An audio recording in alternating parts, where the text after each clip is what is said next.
Saya perlu disclaimer di awal. Di video ini saya tidak mengkritik Projo, tapi mengkritik oknum, yaitu Budi Ari. Karena menurut saya, malah Projo hanya dimanfaatkan Budi Ari untuk kepentingan pribadinya. Karena Projo itu tidak akan besar kalau bukan mengusung Jokowi sebagai ikon. 80 bahkan 90% anggota Projo itu adalah pendukung Jokowi. Jadi bukan karena faktor Budi Ari.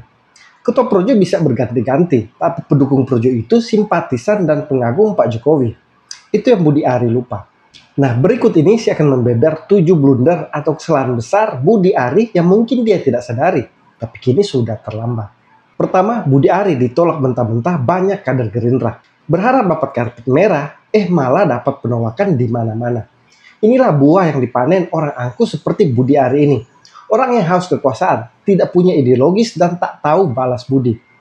Budi Ari ditolak mentah-mentah kader Gerindra dari banyak daerah untuk bergabung. Karena Budi Ari ini hanya terkesan mencari perlindungan dan jabatan. Apalagi namanya tidak bersih, dia dikait-kaitkan dengan judi online. Jadi memang hanya akan membawa petaka untuk Gerindra. Pengamat politik Adi Praitno bahkan menyebut ini pertama dalam sejarah ada orang ingin jadi kader partai malah ditolak beramai-ramai.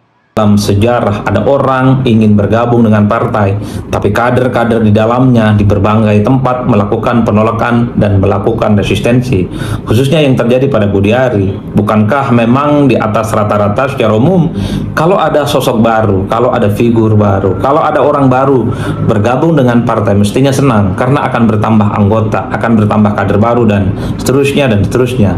Tapi ini tidak terjadi pada Partai Gerindra. Ketika Budi Ari menyatakan ketertarikannya untuk bergabung dengan Gerindra di berbagai tempat, di berbagai daerah, pengurus-pengurus DPC Gerindra secara serentak menyatakan penolakannya terhadap Budi Ari. Mereka tidak mau Partai Gerindra itu hanya dianggap sebagai batu loncatan untuk mendapatkan kekuasaan di masa-masa yang akan datang.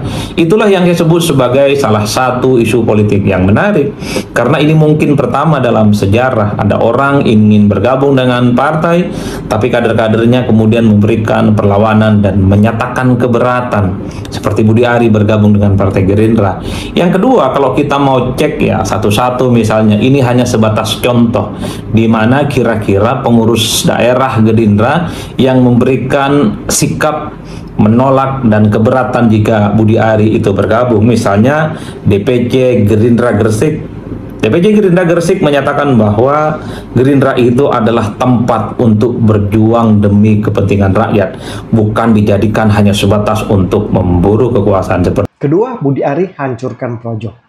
Budi Ari bagi saya kelihatan hanya orang picik yang memikirkan diri sendiri.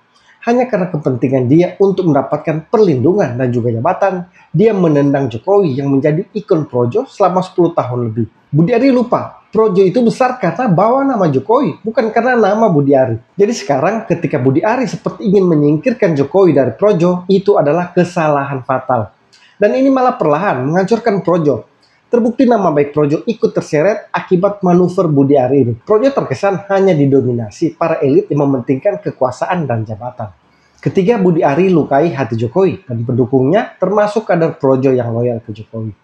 Coba dicek, tanya aja. Projo mana ikut? Udah jelas Projo itu pro Jokowi. Kalau Projo nggak pro Jokowi bukan Projo kan? Memang nggak ada. Cuma teman-teman media kan dia Projo Jokowi itu karena gampang dihafalkan aja. Projo itu artinya negeri dan rakyat. Logo Projo yang bergambar siluet wajah Jokowi akan diganti. Nama Projo setelah 10 tahun menikmati kekuasaan bersama Jokowi, tiba-tiba dikatakan bukan akronim dari Pro Jokowi. Padahal Budi Ari sendiri yang menegaskan bahwa Projo itu artinya Pro Jokowi. Pak Jokowi pasti hati kecil tahu Budi Ari mulai mengkhianatinya demi jabatan dan perlindungan. Itu menurut saya yang menjadi alasan Pak Jokowi tidak hadir di Kongres Projo selain karena sakit. Bahkan banyak undangan teman-teman relawan seperti terjebak karena mereka hadir dengan anggapan Pak Jokowi juga akan hadir. Banyak kemudian suara dari teman-teman relawan kompak mengkritik Budi Ari. Karena jelas kelihatan Budi Ari mulai menyingkirkan Jokowi dari Projo. Padahal nafas Projo adalah Jokowi. Saya hormat kepada teman-teman Projo. Tapi saya mau katakan, ini pandangan pribadi saya. bahwa sikap dan keputusan yang dilakukan oleh ketua umum kalian merupakan sebuah sikap yang di luar batas moral menurut saya. Kita tahu Bapak Jokowi banyak digempur dengan berbagai isu, dengan berbagai fitnah, cacian dan makian dari orang-orang yang memang berseberangan pandangan dengan beliau. Sehingga menurut saya sesakit-sakitnya itu jauh lebih sakit ketika disakiti oleh Budiari. Anda katakan Projo bukan singkatan Pro Jokowi. Artinya apa? Artinya selama ini masyarakat yang mengikuti Projo telah Anda tipu. Kan masyarakat mengikuti Projo itu karena masyarakat berpandangan ini adalah Pro Jokowi. Kenapa nggak dari dulu-dulu Anda katakan Projo itu bukan singkatan dari Pro Jokowi?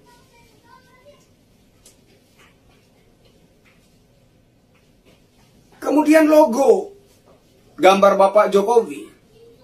Maaf, saya menghadiri acara kongres Anda, Pak Budiari. Saya memang mengenakan kemeja putih, tetapi di dalam, di luar saya pakai identitas saya. Karena saya nggak mau diklaim bahwa saya bagian dari Anda, Pak Budiari. Saya punya jati diri.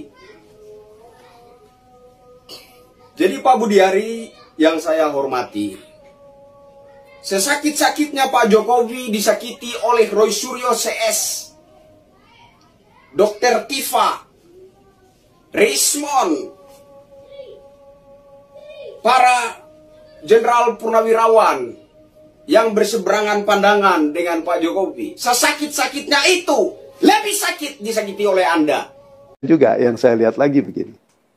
Ternyata kan bukan hanya Pak Prabowo yang tidak hadir. Tapi banyak rekan-rekan relawan, teman-teman ketua-ketua relawan yang sudah tidak hadir lagi di kedua itu gitu kan. Begitu saya tanya, kenapa? Ya salah satunya itu.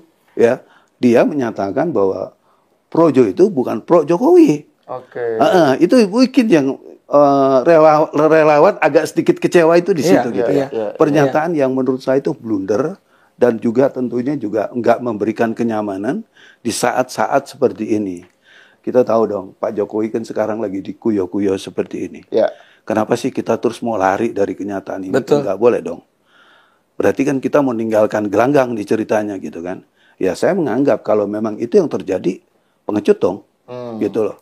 Ya harusnya hadapi, orang saya nggak dapat apa-apa, Bang Ade juga nggak dapat apa-apa, kita tetap segaris dengan Pak Jokowi. Istilahnya kita terus merawan orang-orang yang memang menjolimi Pak Jokowi. Betul. Sedangkan dia dapat fasilitas besar loh. Dapat karpet merah, dapat penghargaan yang begitu luar biasa. Relawan, bukan partai. 4. Budi Ari jadi mirip Noel Ebenezer. Salah satu alasan penolakan kader-kader Gerindra menurut saya juga belajar dari Noel Ebenezer yang tipikalnya sama dengan Budi Ari, hanya mencari jabatan dan kekuasaan. Karena ingin menjilat Prabowo, nama relawan Jokowi mania diubah menjadi Prabowo mania. Dia juga langsung masuk Gerindra. Terkena kasus korupsi, akhirnya merusak nama Gerindra. Inilah yang tidak diinginkan semua kader Gerindra kembali terjadi. Karena ada tanda-tanda Budi Ari akan terjerat kasus judi online. 5. Budi Ari ikut jejak Ganjar Pranowo. Ada satu kesamaan antara Budi Ari dan Ganjar Pranowo. Mereka sombong, angkuh, dan merasa kepedean sudah lebih besar dari Jokowi. Padahal mereka besar karena faktor Jokowi. Teman-teman ingat, Ganjar itu menjadi simbol penerus Jokowi karena banyak dipromosikan Jokowi sendiri. Ganjar juga mengasosiasikan diri sebagai pemimpin yang mirip dan sevisi dengan Jokowi. Sehingga surveinya sangat tinggi kala itu. Tapi tiba-tiba dia merasa lebih hebat dari Jokowi dan bahkan mulai menentang Jokowi. Salah satunya dengan kebijakan menolak Piala Dunia U20. Padahal itu program pemerintah pusat. Bahkan ketika diwawancara Najwa Shihab dengan pedenya, dia terkesan mengaku lebih hebat dari Jokowi. Wah, apakah artinya selama 10 tahun berkuasa tidak ada yang dihasilkan? Atau paling tidak hasilnya dinilai masih jauh dari yang diharapkan? Dan kalau kemudian seperti itu, kenapa harus diberi kepercayaan lagi? 10 tahun saja sudah diakui tidak banyak yang bisa dilakukan. Kenapa rakyat harus percaya lagi, kasih kepercayaan 5 tahun lagi? Sepertinya menunggu aktor yang namanya Ganjar. Maka saya tadi bilang, kalau regulasi sudah, kelembagaan dan sistem sudah, maka tinggal aktor, Mbak. Maka kemudian kalau Anda cerita kepercayaan, aktor ini sangat menentukan. Banyak kepala daerah, bupati, wali kota, atau mungkin menteri, atau presiden, wakil presiden, event itu, dan kemudian ada persoalan, siapa yang mengambil inisiatif untuk menyelesaikan itu? Anda mau katakan bahwa selama ini aktornya yaitu Presiden Jokowi tidak cukup bisa melakukan itu dan akan berbeda kalau aktornya Anda? Saya kira iya. Nah, Budi Ari juga seperti itu. Dia tidak sadar menjadi besar karena nama Jokowi. Dia tidak sadar Projo besar karena mengasosiasikan organisasi dengan Jokowi. Bahkan dia pribadi mendapatkan jabatan menteri sejak di era Jokowi hingga Prabowo. Tapi sekarang dia seolah-olah merasa lebih hebat dari Jokowi. Dia mulai menendang Jokowi sebagai ikon Projo. Keenam, Prabowo tidak suka Budi Ari gabung Gerindra. Menurut saya, Prabowo juga tidak ingin Budi Ari masuk Gerindra. Karena di kabinet saja Budi Ari sudah disingkirkan Prabowo. Berarti Prabowo sudah tidak seret. Terbukti juga Prabowo tidak hadir di Kongres Projo. Ini sinyal jelas. Soal pernah Prabowo menawarkan masuk Gerindra atau PSI, menurut saya itu guyonan yang terlalu dianggap serius Budi Ari. Karena malah di situ Prabowo kelihatan lagi menguji loyalitas Budi Ari terhadap Jokowi. Karena Prabowo dan Jokowi berteman akrab. Sementara Jokowi sudah mengajak semua relawan untuk mendukung Prabowo Gibran 2 periode. Juga berkomitmen untuk memenangkan PSI. Tapi Budi Ari sebagai ketua relawan Jokowi malah seperti dua-dua hati dengan ajakan Jokowi itu. Malah di Kongres dengan jelas memberi isyarat tidak akan mendukung Prabowo Gibran di 2029, tapi hanya Prabowo saja. Bagi seorang jenderal yang menjunjung tinggi loyalitas, Prabowo menilai Budi Ari tidak punya itu. Budi Ari lebih mementingkan kekuasaan dan jabatan daripada orang yang telah membesarkannya. Jadi bagi saya, ujian Prabowo itu malah salah dipahami Budi Ari. 7. Budi Ari hancurkan dirinya sendiri. Bagi saya dengan blunder besar Budi Ari ini, dia seperti menghancurkan dirinya sendiri. Namanya makin jelek di mana-mana. Di kubu pendukung Jokowi jadi jelek. Di pendukung Prabowo tambah jelek. Apalagi di basis pendukung PDI dan Anies, makin jelek pula. Budi Ari seperti makin mendorong dirinya masuk ke dalam jurang. Bukan mendapatkan perlindungan, malah mendapatkan banyak cibiran dan hujatan. Tapi itulah karakter asli Budi Ari akhirnya kelihatan. Yang sangat disayangkan, dia ikut menyeret nama Projo. Padahal menurut saya, Projo akan lebih eksis jika bukan Budi Ari ketuanya. Malah ini sinyal harus ada regenerasi kepemimpinan di Projo. Budi Ari harus diganti. Masih ada kader potensial dan muda, seperti contohnya Freddy Damanik. Menurut saya, kasus Budi Ari ini harus dijadikan pelajaran untuk teman-teman relawan Jokowi. Harus diingatkan, relawan itu berdiri dan besar karena faktor Jokowi, bukan karena faktor ketuanya. Ketua relawan itu malah yang memanfaatkan nama Jokowi agar besar. Jadi jangan ini terbalik dan akhirnya menjadi arogan. Kondisinya akan terjadi seperti Budi Ari ini. Jadi teman-teman relawan harus terus mengevaluasi organisasi agar tidak dimanfaatkan oknum-oknum termasuk ketuanya sendiri. Di satu sisi, manuver Budi Ari ini juga baik. Dengan dia menyingkirkan Jokowi, maka Jokowi akan terbebas dari dosa-dosa Budi Ari. Jika benar dia menjadi tersangka kasus judi online nanti. Tidaklah lagi akan menyebut Budi Ari, ketua relawan Jokowi. Budi Ari hanya akan dinilai seorang yang licik dan picik, penuh ambisi pribadi, dan menghalalkan segala cara untuk mencari perlindungan. Dan memang sebaiknya pendukung dan relawan Jokowi dibersihkan dari orang-orang yang orientasinya kekuasaan dan jabatan seperti ini. Salam kontra narasi.